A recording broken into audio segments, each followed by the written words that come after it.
Hey everybody, I'm Michael Marston with Unity Intercom, and I wanted to do a couple of quick training videos. This is just going to be off the cuff, but I wanted to talk about Unity Intercom 101.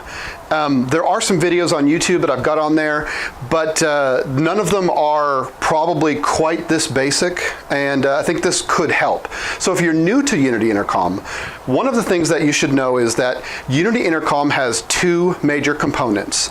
There's the Unity Intercom server software that runs on a Mac computer. It's typically something like a Mac Mini. That's my little picture there. But MacBook Pro or an iMac would be just fine. So there's the software component that runs on a computer, on a Mac computer, and there's the free talk and listen clients for iOS, for Android. For example, here I'm logged in on my phone. So the idea is that there is a server software running on a Mac computer talking to Android, iPhone, Mac and PC talk and listen clients out there.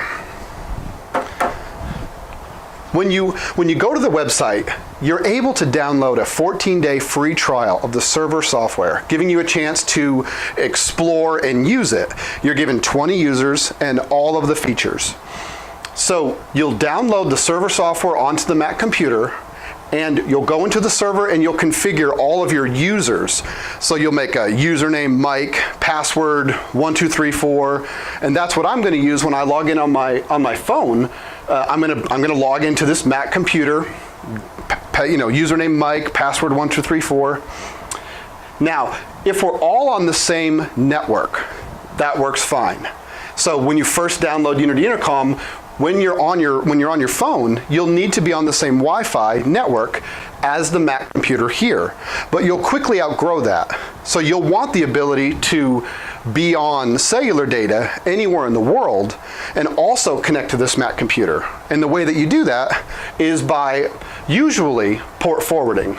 So every computer on a network, this is my router by the way, every computer on the network is governed by a router.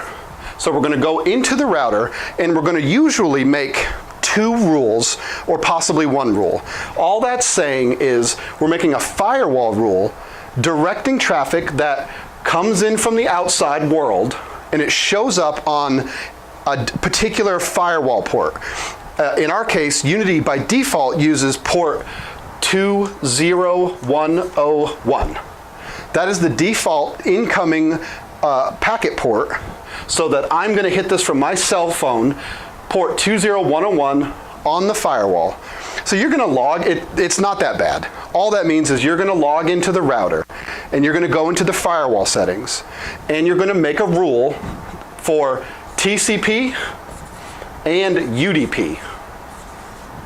You're going to make a rule. A lot of times you make one rule and it's for TCP and UDP, and you're going to forward all traffic on port 20101, TCP and UDP, to the local Mac computer. Either it's local address, sometimes it's MAC address, but all this is saying is that this is instructions for audio coming in from the outside world.